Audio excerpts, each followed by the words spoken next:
ಶ್ರೀಮತೆ ರಾಮಾನುಜಾಯ ನಮಃ. ನೀವು ವಿರಾಟ್ ವಿಶ್ವರೂಪ ನಾರಾಯಣ ಸ್ವಾಮಿಯನ್ನ ನೀವು ದರ್ಶನ ಮಾಡ್ತಾ ಇದ್ದೀರಿ. ವಿರಾಟ್ ವಿಶ್ವರೂಪ ನಾರಾಯಣನಿಗೆ 11 ಮುಖಗಳನ್ನು ತೋರಿಸಲಾಗಿದೆ. ನೀವು ನೋಡ್ಬೋದು, ಮಧ್ಯದ ಮುಖದಲ್ಲಿ ನಾರಾಯಣನ ಮುಖ ಇದೆ. ಆ ನಾರಾಯಣನ ಮುಖದ ಪಕ್ಕದಲ್ಲಿಯೇ ಬಲಭಾಗದಲ್ಲಿ ಶಿವನ ಮುಖವನ್ನು ತೋರಿಸಲಾಗಿದೆ. ಹಾಗೆಯೇ ಶಿವನ ಮುಖದ ಪಕ್ಕದಲ್ಲಿಯೇ ಸ್ಕಂದನ ಮುಖ ಅಂದರೆ ಸುಬ್ರಹ್ಮಣ್ಯ ಸ್ವಾಮಿಯ ಮುಖ, ಹಾಗೆಯೇ ಗಣಪತಿ, ಆ ಗಣಪತಿಯ ಪಕ್ಕದಲ್ಲಿಯೇ ನರಸಿಂಹನ ಮುಖ, ನರಸಿಂಹನ ಪಕ್ಕದಲ್ಲಿ ಋಷಿಯ ಮುಖವನ್ನು ತೋರಿಸಲಾಗಿದೆ.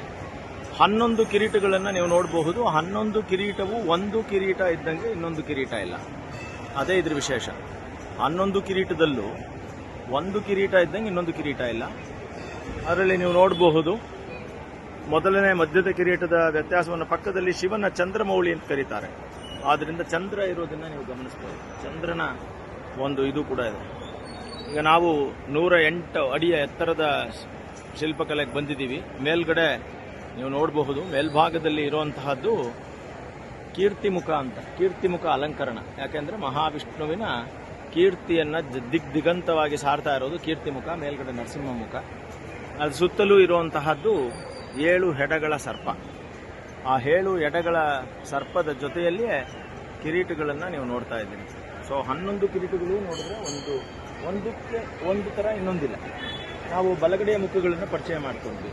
ಅಂದರೆ ನಾರಾಯಣ, ಪಕ್ಕದಲ್ಲಿ ಶಿವ, ಅದರ ಪಕ್ಕದಲ್ಲಿ ಇರುವಂತಹದ್ದು ಸ್ಕಂದ, ಆಮೇಲೆ ಗಣಪತಿ, ನರಸಿಂಹ ಮತ್ತು ಋಷಿ.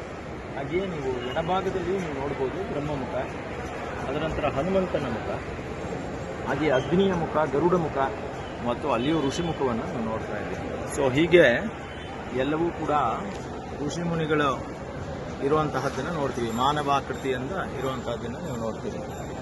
ಈ ತಿರುನಾಮ ಇದೆಯಲ್ಲ, ಈ ತಿರುನಾಮದ ಸೈಜ್ ಇದೆಯಲ್ಲ, ಅದು ಬಂದು 5.5 ಅಡಿ.